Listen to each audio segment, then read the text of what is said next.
সম্মানিত সুধী, আজকের এই মাহফিলটি কোনো গতানুগতিক প্রোগ্রাম নয়, সাংস্কৃতিক কোনো পর্ব নয়, রাজনৈতিক কোনো মঞ্চ নয়। এটি হলো জান্নাতের বাগিচা, ঠিক কিনা বলুন? আমরা যারা এখানে এসেছি, এই মাহফিলে আসতে পেরে খুশি না বেজার? সবাই খুশি? খুশি নয় কে? শয়তান। শয়তানকে খুশি হয়েছে না বেজার হয়েছে? কোরআনের এই মাহফিলে সবাইকে আসতে পারে? সবাইকে আসা সম্ভব? সম্ভব নয়। আল্লাহ যাদেরকে পছন্দ করেছেন, নির্বাচিত করেছেন, তারাই শুধু এই কোরআনের মাহফিলে আসতে পারে। আল্লাহ যাদেরকে পছন্দ করেন নাই, নির্বাচিত করেন নাই, তারা কি এখানে আসতে পেরেছে? পারে নাই। আমরা যারা আসতে পেরেছি, ফলশ্রুতিতে আল্লাহ পাক আমাদেরকে সীমাহীন মর্যাদায় সমাসীন করে দিয়েছেন। সুবহানাল্লাহ বলেন। কি মর্যাদা আল্লাহ তাআলা আমাদেরকে দিলেন, আমরা কি একটু জানতে চাই? আমাদের জানার দরকার আছে কি নাই? আমরা এখানে এসেছি, আসার কারণে আমাদের মর্যাদা, আমাদের সম্মান আল্লাহ তাআলা কত দূর বাড়িয়ে দিয়েছেন, এটা জানার দরকার আছে কি নাই ভাই? আমার বন্ধুগণ, আমরা যারা কোরআনের মাহফিলে কোরআন শোনার জন্য এখানে এসেছি, আল্লাহ রাব্বুল আলামিন আমাদেরকে কত মর্যাদা দিয়েছেন। সূরা ইয়াসিনের 11 নম্বর আয়াতে আল্লাহ পাক বলেন, ইন্নামা তুনদিরু মান ইত্তাবাআদ যিকরা ওয়া খাশিয়ার রাহমানা বিল গায়ব ফাবাশশিরহু বিমাগফিরাতিন ওয়া আজরিন কারীম। আল্লাহু আকবার বলেন। আমার ভাইয়েরা, আমরা যারা কোরআন শোনার জন্য মাহফিলে এসেছি, আর আল্লাহ রাব্বুল আলামিনকে না দেখে ভয় করেছি, আল্লাহ রাব্বুল আলামিন আমাদেরকে কত সম্মান করেছেন, আমাদেরকে কত মর্যাদা দিয়েছেন। নবী, আপনি তাদেরকে বলে দেন, আমি আল্লাহ রাব্বুল আলামিন তাদেরকে ক্ষমা করে দিয়েছি। সুবহানাল্লাহ বলেন। আল্লাহকে যারা না দেখে ভয় করে, আল্লাহ রাব্বুল আলামিন মাহফিলে আসার কারণে তাদেরকে ক্ষমা করে দেন। তাহলে আমরা এখানে এসেছি, আমাদের পিছনের গুনাহ খাতা কি মাফ হয়ে গেছে। শুধু তাই নয়, আল্লাহ পাক আমাদেরকে উত্তম পুরস্কার দান করবেন। সেই পুরস্কারটা কি? সূরা ফুরকানের মধ্যে আল্লাহ পাক বলেন, ইল্লা মান তাবা ওয়া আমিনা ওয়া আমিলা সালিহান ফাউলাইকা ইউবাদদিলুল্লাহু সাইয়্যাতিহিম হাসানাত। আল্লাহু আকবার বলেন।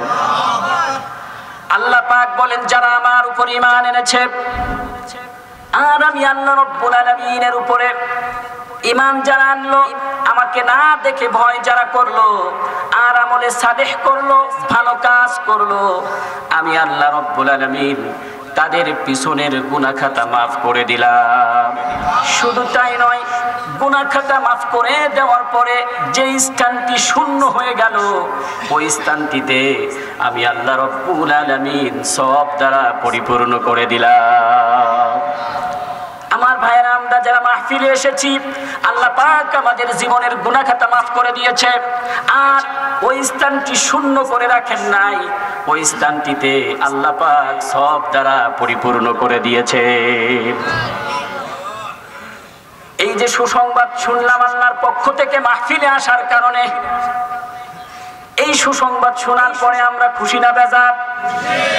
শুধু তাই নয়, আল্লাহ পাক বলেন, আমাকে যারা ভয় করে, আমি আল্লাহ রাব্বুল আলামিন তাদেরকে কি পুরস্কৃত করি?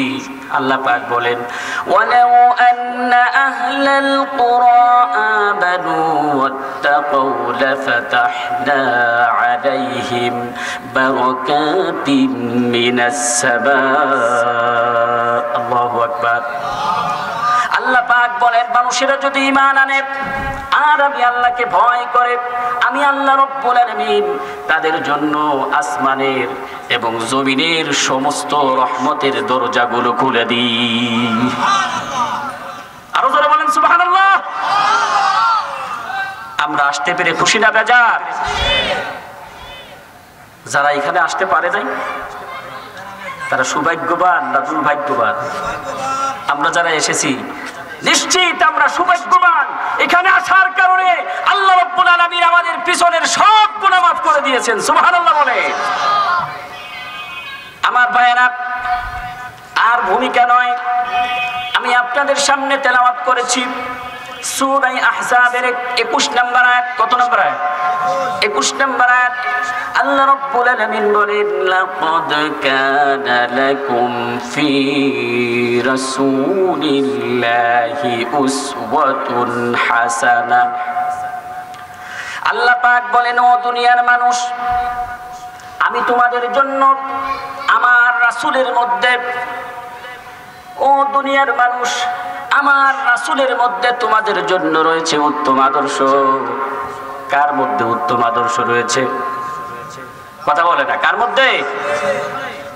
আল্লাহর নবী, বিশ্ব নবী কেমন আদর্শ ছিলেন? আল্লাহর নবী, বিশ্ব নবী এমন আদর্শ ছিলেন যা কোনোদিন পরিমাপ করা যায় না। কি করা যায় না? আমি বলি আমার ভাষায়, আটলান্টিক মহাসাগরে কত পানি আছে, সেই পানি হয়তো পরিমাপ করা যেতে পারে। প্রশান্ত মহাসাগরে কত গভীরতা আছে, সেটাও হয়তো বিজ্ঞানীরা গবেষণা করে করে পরিমাপ করতে পারবে। আর পরিমাপ করেওছে। তার কারণ হলো টাইটানিক জাহাজ কোথায় ডুবে গিয়েছিল, বিজ্ঞানীরা সেটা গবেষণা করে পেয়েছে। ঠিক কিনা বলেন? আল্লাহর নবী, বিশ্ব নবীর চরিত্রের বিশালতা, তার মহানুভবতা, তার ঐশ্বর্য, তার সম্মান ততদিন পর্যন্ত পরিমাপ করা যাবে না যতদিন পর্যন্ত পূর্ব দিক থেকে সূর্য উদিত হয়ে পশ্চিম দিকে অস্তমিত হয়ে যায়। আল্লাহু আকবার বললেন না? আমার বন্ধুগণ, সেই নবীকে আমরা ভালোবাসি। ভালোবাসি কিনা? সেই নবীকে আমরা ভালোবাসি আমাদের জীবনের চাইতেও বেশি। সারা বছর নবীকে ভালোবাসি, দিনেও ভালোবাসি, রাতেও ভালোবাসি। বিশেষ করে 12 রবিউল আউয়াল মাস এলে নবীজির ভালোবাসায় আমরা ভাসি। ঠিক কিনা বলে? যে মাসটি অতিক্রম করেছে, সেই মাসটির নাম কি বলেন? কথা বলে না। যে মাসটি চলে গেছে, আরবি মাস, সেটা ছিল রবিউল আউয়াল মাস। কোন মাস? রবিউল আউয়াল মাস। আল্লাহ রাব্বুল আলামিন এমন একটি সময়ে, এমন একটি মুহূর্তে তার নবীকে পৃথিবীতে পাঠালেন, যেই সময় সম্পর্কে ঐতিহাসিকগণ বলেছেন আইয়ামে জাহিলিয়া, অন্ধকারের যুগ, বর্বরতার যুগ। যেই যুগে মানুষ এমন অবস্থায় পৌঁছে গিয়েছিল, নো রিটার্ন পয়েন্ট। এমন অবস্থায় মানুষ পৌঁছে গিয়েছিল হয়তো ধ্বংস, আর তা না হলে আবার নতুন কোনো পরিকল্পনা। সেই মুহূর্তে আল্লাহ রাব্বুল আলামিন তার নবী মুহাম্মদ সাল্লাল্লাহু আলাইহি ওয়াসাল্লামকে পৃথিবীতে পাঠালেন। সুবহানাল্লাহ বলেন। মানুষ এমন পর্যায়ে পৌঁছে গিয়েছিল, জৈবিক চাহিদা মেটানোর জন্য একটা নারীর প্রয়োজন। সেই নারীটি কার মা, কার বোন, কার স্ত্রী, এটা দেখার প্রয়োজন তাদের কাছে ছিল না। কন্যা সন্তানদেরকে জীবন্ত কবর দেয়া হতো। নারীদের কোনো সম্মান সে যুগে ছিল না। নারীরা উলঙ্গ হয়ে চলাফেরা করত। এমনকি নারীদেরকে বাজারে বেচা কিনা করা হতো, দাসীদেরকে বাজারে বেচা কিনা করা হতো। গৃহ স্বামী দাসী ক্রয় করে ভোগ করত আর তাকে গর্ভবতী করত। গর্ভের বয়স যখন 7 থেকে 8 মাস, বন্ধুদেরকে দাওয়াত করা হতো। ড্রয়িং রুমের মধ্যে ওই গর্ভবতী নারীকে এনে তার পেট চিরে বাচ্চা বের করে রেখে দিত। বাচ্চা এক পাশে ছটফট করতো আর মা এক পাশে ছটফট করতো। ওই পৈশাচিক বর্বর মানুষেরা তাদের এই অবস্থা দেখে অট্ট হাসিতে তারা মেতে উঠত। নাউজুবিল্লাহ বলেন। মানুষ এমন পর্যায়ে পৌঁছে গিয়েছিল যে মিথ্যা কথা কেন বলবো না, মানুষের উপরে জুলুম করব না, মানুষকে কেন কষ্ট দেব না, কেন হত্যা করব না, কেন জিনা করব না, কেন ব্যভিচার করব না, এই জ্ঞান তাদের কাছে ছিল না। ঠিক সেই মুহূর্তে আল্লাহ রাব্বুল আলামিন সিদ্ধান্ত নিলেন সিরাজাম মুনীরা, কোরআনের ভাষায় একটি আলোকবর্তিকা, মুহাম্মদ সাল্লাল্লাহু আলাইহি ওয়াসাল্লামকে এই পৃথিবীতে পাঠিয়ে দিলেন। আল্লাহু আকবার বলেন। আর সঙ্গে পাঠালেন মহাগ্রন্থ আল কুরআনুল কারীম। কি পাঠিয়ে দিলেন? মহাগ্রন্থ আল কুরআনুল কারীম সঙ্গে পাঠালেন।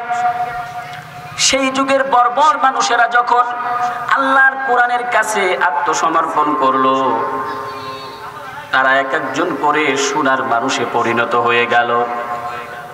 এই কোরআনকে যখন পরিবারে বাস্তবায়ন করা হলো, পরিবারে অনাবিল সুখ এবং শান্তি নেমে আসলো। এই কোরআনকে যখন রাষ্ট্রে বাস্তবায়ন করা হলো, রাষ্ট্রের মধ্যে মানুষ সানা থেকে হাজরা মাউত পর্যন্ত নির্বিঘ্নে পথ চলতে লাগলো। মানুষের মনে কোনো ভয় ছিল না, চুরির ভয় ছিল না, ডাকাতির ভয় ছিল না, জিনার ভয় ছিল না, ব্যভিচারের ভয় ছিল না। মানুষের মনের মধ্যে শুধু একটাই ভয় ছিল, সেই ভয়টা হলো আল্লাহ রাব্বুল আলামিনের ভয়। আমার বন্ধুগণ, মাত্র 23 বছরের ব্যবধানে যে যুগটা ছিল অজ্ঞ যুগ, যে যুগটা ছিল মূর্খ যুগ, যে যুগটা ছিল অন্ধকারের যুগ, মাত্র 23 বছরের ব্যবধানে এমন যুগে পরিণত হলো। বিশ্বনবী সাল্লাল্লাহু আলাইহি ওয়াসাল্লাম বলেছেন, খায়রুল কুরুনি করনি সুম্মাল্লাযীনা ইয়ালুনাহুম, খায়রুল কুরুনি করনি সুম্মাল্লাযীনা ইয়ালুনাহুম। আমার যুগটাই হলো শ্রেষ্ঠ যুগ, আমার যুগের চাইতে শ্রেষ্ঠ যুগ আর এই পৃথিবীতে কখনো আসবে না। আমার বন্ধুগণ, আপনাদেরকে প্রশ্ন করি, মাত্র 23 বছরের ব্যবধানে যে যুগটা ছিল অন্ধকারের যুগ, জাহিলিয়াতের যুগ, 23 বছর পরে কিসের কারণে মানুষ সোনার মানুষ হলো? কিসের কারণে অজ্ঞ যুগ মূর্খ যুগটা সোনার যুগে পরিণত হলো? আপনারা বলতে পারেন কিসের কারণে হলো? কথা বলেন। কোরআনের কারণে। কিসের কারণে? কোরআনের কারণে। আমার বন্ধুগণ, সেই কোরআন আমাদের কাছে আছে না নাই? আরো জোরে বলেন, আছে না নাই? কোরআন আসার কারণে অন্ধকারের যুগের মানুষেরা সোনার যুগে পরিণত হলো, সোনার মানুষে পরিণত হলো। অন্ধকার যুগটা সোনার যুগে পরিণত হলো। সেই কোরআন আমাদের কাছে আছে না নাই? তাহলে আমাদের সমাজে এখন অশান্তির আগুন ধাউ ধাউ করে জ্বলছে কেন? আমাদের সমাজে জিনা ব্যভিচার কেন? আমাদের সমাজে খুন ধর্ষণ কেন? আমাদের সমাজে স্বামীকে বেঁধে রেখে স্ত্রীর উপরে ধর্ষণ কেন? বলেন, তার কারণ কি? তার কারণ হলো কোরআনুল কারীম আমাদের কাছে আছে, আমরা কোরআনুল কারীমের কাছে নাই। এর জন্য আমরা পথভ্রষ্ট জাতিতে পরিণত হয়ে গিয়েছি। ঠিক কিনা বলুন? আল্লাহর নবী বিশ্ব নবী বলেন, তারাকতু ফীকুম আমরাইন লান তাদিল্লু মা তামাসসাকতুম বিহিমা কিতাবাল্লাহি ওয়া সুন্নাত রাসূলিহি সাল্লাল্লাহু আলাইহি ওয়াসাল্লাম। আল্লাহর নবী বিশ্ব নবী বিদায় হজের ভাষণে তিনি বললেন, আমি তোমাদের কাছে দুইটা জিনিস রেখে যাচ্ছি, একটি হলো আমার কোরআন আর অন্যটি হলো আমার সুন্নাত। যতদিন পর্যন্ত তোমরা এই দুইটা জিনিসকে আঁকড়ে ধরবে, ততদিন পর্যন্ত তোমরা পথভ্রষ্ট হবে না। ঠিক না? আল্লাহ রাব্বুল আলামিন কোরআনুল কারীমের সূরা আলে ইমরানের 103 নম্বর আয়াতে বলেন, ওয়াতাসিমু বিহাবলিল্লাহি জামিআন ওয়া লা তাফাররাকু। আল্লাহ পাক বলেন, আল্লাহর রাজ্যকে তোমরা শক্তভাবে ধরো, ওয়া লা তাফাররাকু, আর পরস্পর বিচ্ছিন্ন হয়ে যেও না। আল্লাহর রাজ্য মানে কোরআন এবং হাদিস। আল্লাহর রাজ্য মানে কি? আর পরস্পর তোমরা বিচ্ছিন্ন হয়ে যেও না। মুসলমান আজ পরস্পর বিচ্ছিন্ন জাতি। মুসলমানের মধ্যে ঐক্য নেই, মুসলমানের মধ্যে ভ্রাতৃত্ব নেই। ঠিক কিনা বলেন? আর সেই কারণে তামাম পৃথিবীতে মুসলমান এখন মার খাচ্ছে। মুসলমান এখন বার্মায় মার খায়, মুসলমান ভারতের গুজরাটে মার খায়, মুসলমান কাশ্মীরে মার খায়, মুসলমান ফিলিস্তিনে মার খায়, মুসলমান নিউজিল্যান্ডে মার খায়, মুসলমান আজ চাইনাতে মার খায়। ঠিক কিনা বলেন? মার খাওয়ার একটাই কারণ হলো মুসলমানের কাছে কোরআন আছে কিন্তু মুসলমান কোরআনের কাছে না। ঠিক কিনা? অথচ মুসলমানদের ইতিহাস হলো উজ্জ্বল ইতিহাস, মুসলমানদের ইতিহাস হলো সোনালী ইতিহাস, মুসলমানদের ইতিহাস হলো বীরত্বের ইতিহাস। ঠিক কিনা বলেন? মুসলমানদের ইতিহাস হলো অর্ধ পৃথিবী শাসন করার ইতিহাস। ঠিক কিনা? হযরতে উমর রাদিয়াল্লাহু তাআলা আনহু তিনি ইসলামের দ্বিতীয় খলিফা ছিলেন, যার ভয়ে বাঘ এবং ছাগল একই ঘাটে পানি খাইতো। ঠিক কিনা বলেন? এই উমর রাদিয়াল্লাহু তাআলা আনহু এক হাতে আল্লাহর কোরআন আর অন্য হাতে খোলা তরবারি নিয়া অর্ধ পৃথিবী শাসন করেছে। ঠিক কিনা? আমার ভাইয়েরা, এই ভারতবর্ষ মুসলমানেরা 600 বছর শাসন করেছে। কতদিন? 600 বছর। তখন মুসলমানদের কাছে কোরআন ছিল, মুসলমানদের কাছে বিশ্ব নবীর সুন্নাহ ছিল। এই জন্য এই সারা পৃথিবীতে মুসলমানরা ছিল সুপার নেশন, সুপার পাওয়ার। আজ মুসলমানরা কোরআন এবং হাদিস থেকে দূরে সরে যাওয়ার কারণে সারা পৃথিবীতে মুসলমানরা মার খাচ্ছে। ঠিক না? সম্মানিত ভাইয়েরা আমার, এখনো যদি আমরা আল্লাহর কোরআন আর বিশ্ব নবীর হাদিসকে আঁকড়ে ধরি, সারা পৃথিবীতে মুসলমানেরা এখনো পর্যন্ত মাথা উঁচু করে বাঁচতে পারবে। ঠিক কিনা বলে? আমার বন্ধুগণ, কোরআন এবং হাদিস ধরতে রাজি আছি আমরা? কোরআন হাদিসের কাছে থাকতে রাজি আছি? আমরা মাথা উঁচু করে বাঁচতে রাজি আছি সবাই? কারা কারা রাজি আছি? দু হাত উঁচু করে দেখাই। নারায়ে তাকবীর, নারায়ে তাকবীর। আল কোরআনের আলো, আল হাদিসের আলো,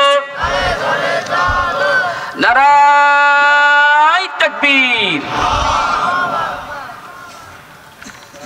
সম্মানিত ভাইয়েরা আমার,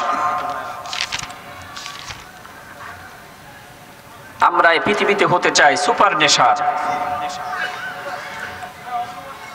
আমরা এই পৃথিবীতে হতে চাই সুপার পাওয়ার। ঠিক কিনা বলেন?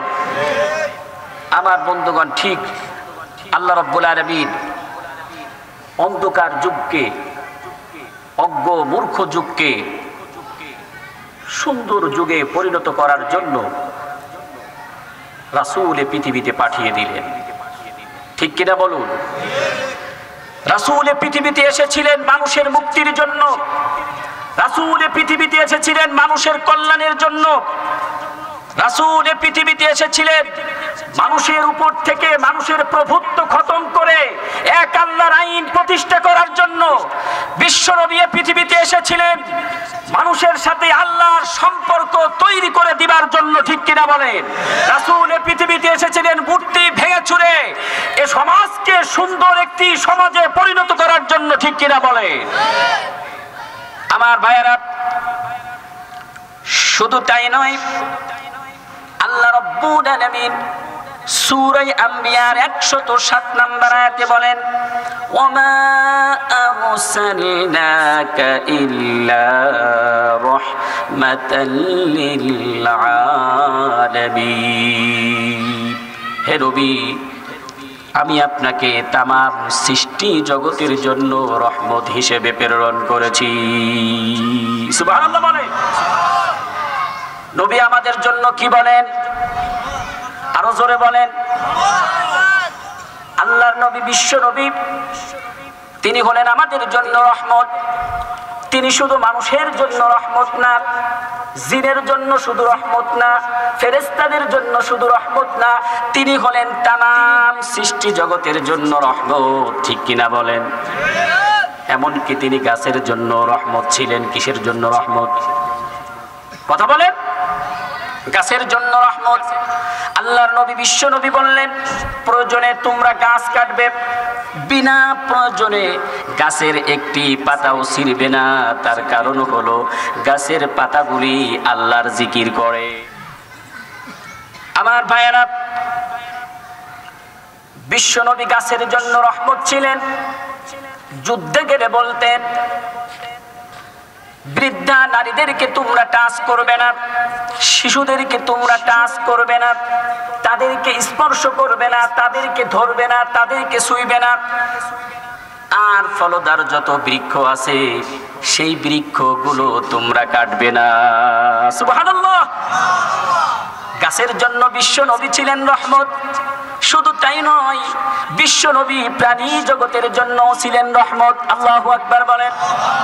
আল্লাহর নবী বিশ্ব নবী জনাবে মুহাম্মদুর রাসূলুল্লাহ সাল্লাল্লাহু আলাইহি ওয়াসাল্লাম রাস্তা দিয়ে হেঁটে যাচ্ছিলেন।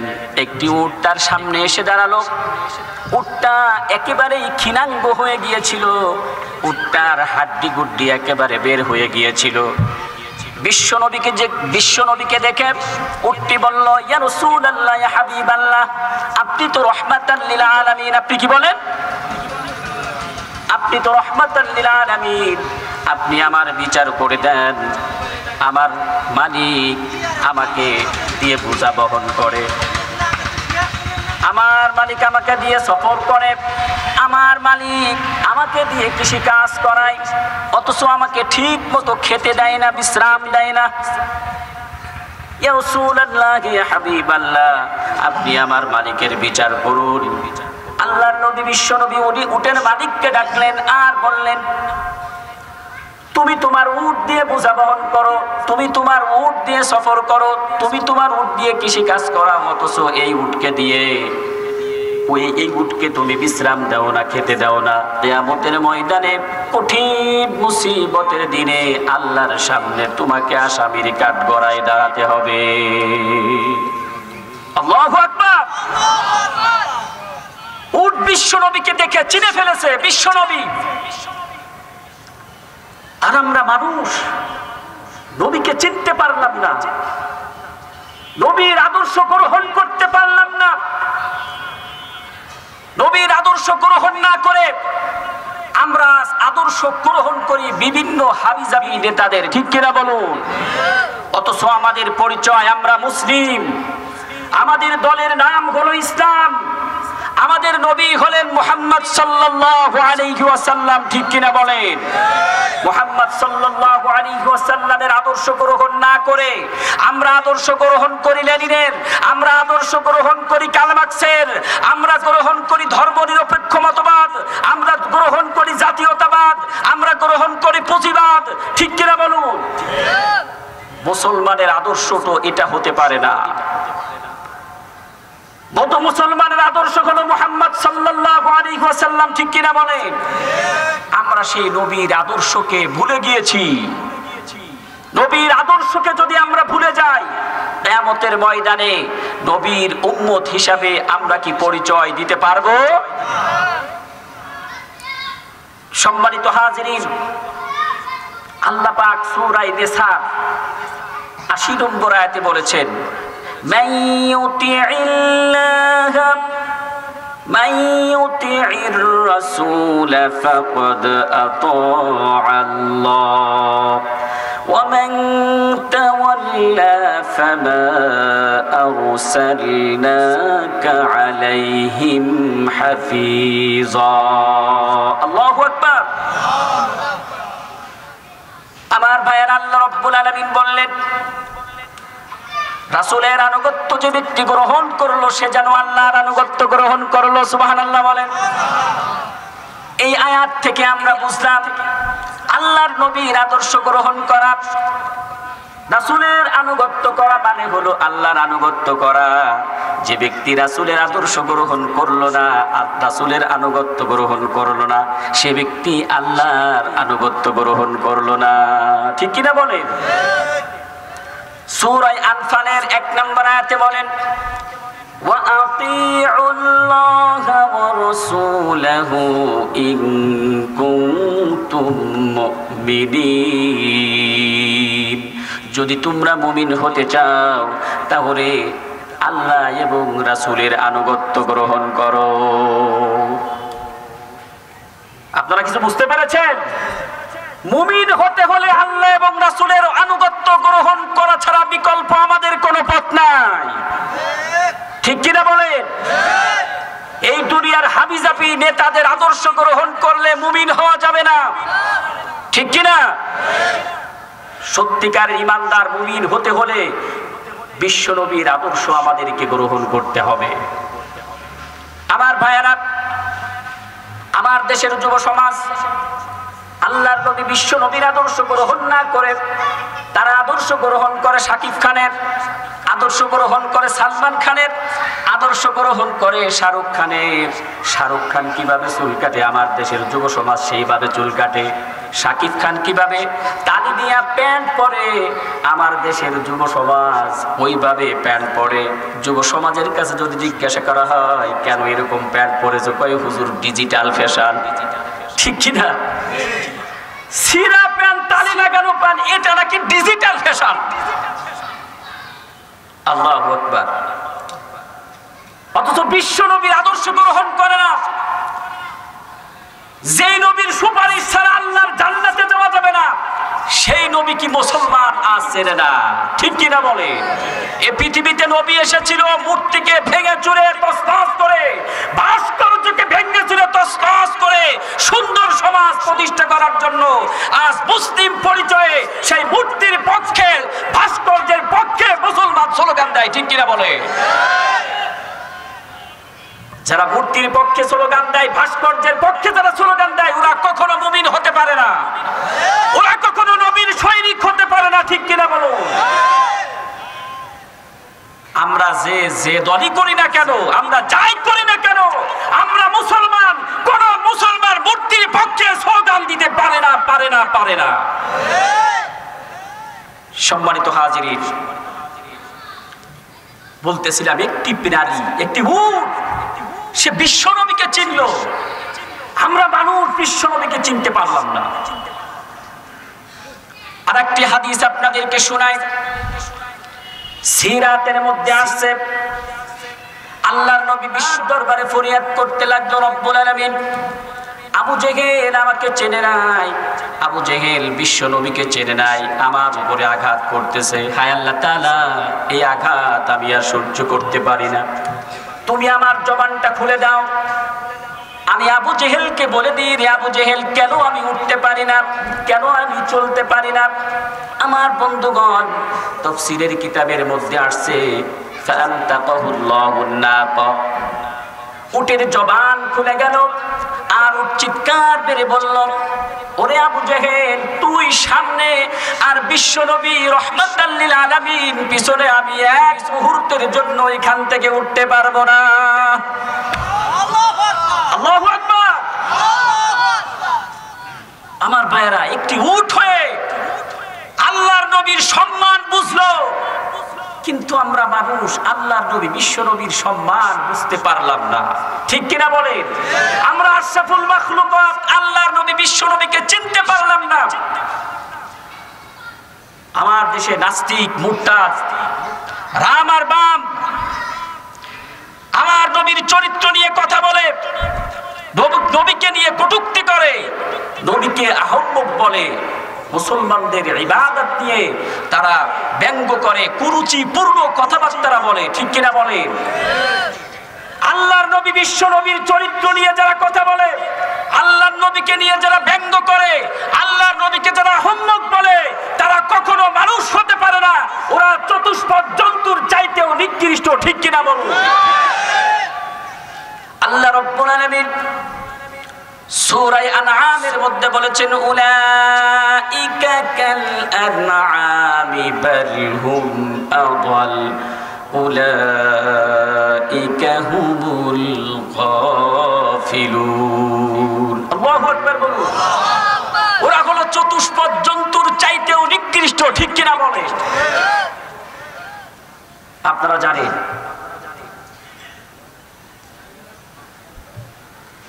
আপনারা জানেন সাম্প্রতিক সময়ে ইউরোপের দানবীয় শক্তি ফ্রান্স, রাষ্ট্রীয়ভাবে বিশ্বনবী সাল্লাল্লাহু আলাইহি ওয়াসাল্লামের চরিত্র নিয়ে তারা চিত্রাঙ্কন করেছে।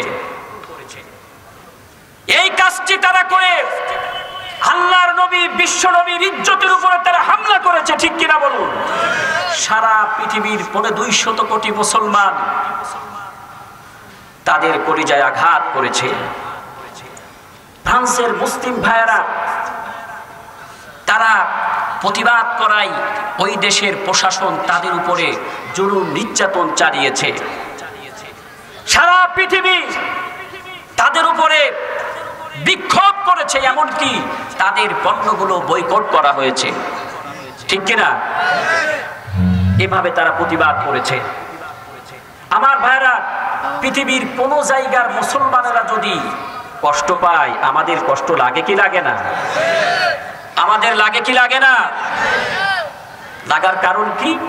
সারা পৃথিবীর মুসলমানরা হলো একটা দেহের মতো।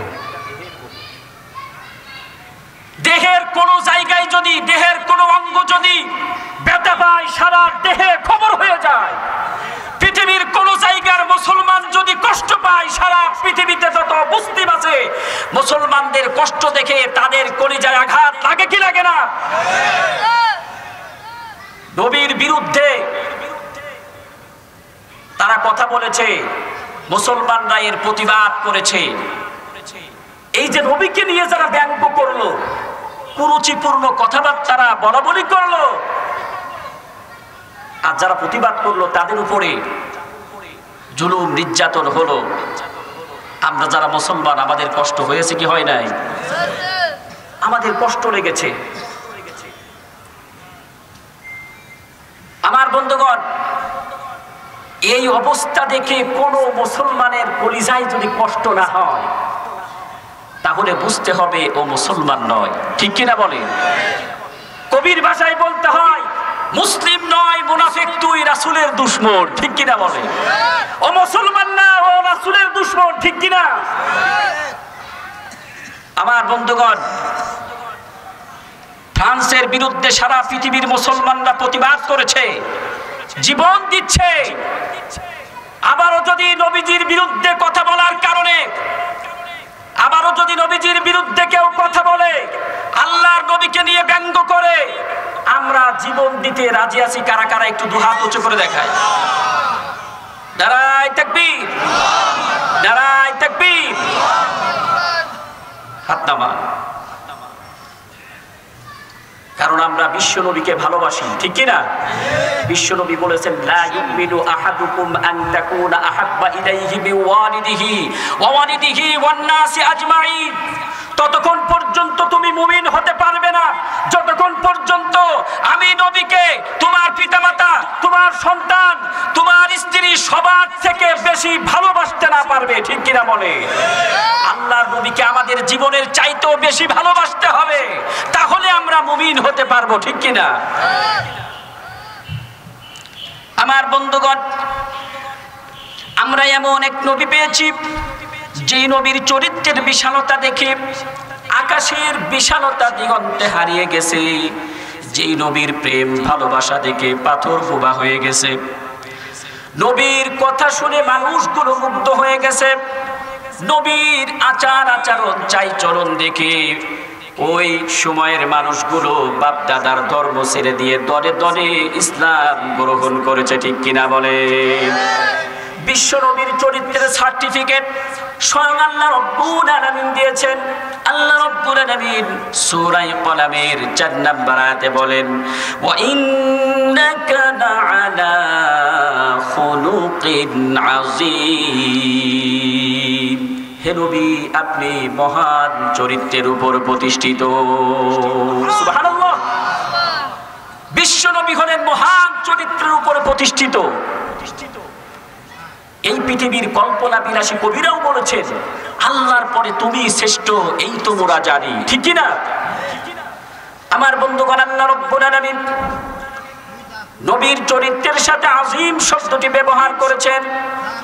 আজিম হলো আল্লাহর সিফাত, আজিম মানে হলো মহান, আজিম মানে হলো মহান, যা কখনো তুলনা করা যায় না, পরিমাপ করা যায় না। এখানে আল্লাহ পাক আজিম শব্দটি ব্যবহার করে নবীর চরিত্রের কোনো তুলনা হয় না, নবীর চরিত্র পরিমাপ করা যায় না, এটা বোঝাতে চেয়েছে। আল্লাহু আকবার। আমার ভাইয়েরা, হযরতে মা আয়েশাকে জিজ্ঞাসা করা হলো নবীর চরিত্র কেমন ছিল। হযরতে মা আয়েশা বললেন, কানা খুলুকুল কুরআন, কুরআনই হলো বিশ্ব নবী সাল্লাল্লাহু আলাইহি ওয়াসাল্লামের চরিত্র। আল্লাহ রাব্বুল আলামিন বিশ্ব নবীর উপরে কুরআন নাজিল করেছেন। এই কুরআন শুধু নবী তেলাওয়াত করেননি, এই কুরআন শুধু নবী মানুষকে ওয়াজ করে শোনাননি, এই কুরআনের উপর আমল করে বিশ্ববাসীকে সেটা দেখিয়ে গিয়েছেন। আল্লাহু আকবার।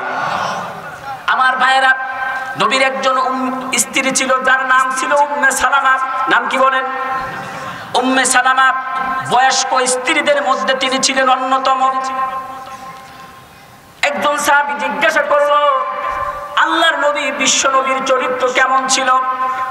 আল্লাহর নবীর স্ত্রী উম্মে সালামা বললেন, কোন দিক দিয়ে শুরু করব আমি বলতে পারছি না, তবে আমার স্বামী তোমাদের নবী যখন রাস্তা দিয়ে হেঁটে যেত, কানাল কুরআন ইয়ামশি আলাল আরদ, আমার কাছে মনে হতো রাস্তা দিয়ে যেন জীবন্ত কোরআন হেঁটে যাচ্ছে।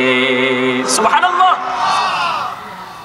আমার বন্ধুগণ, নবীজির চরিত্র ছিল হলো জীবন্ত কোরআন।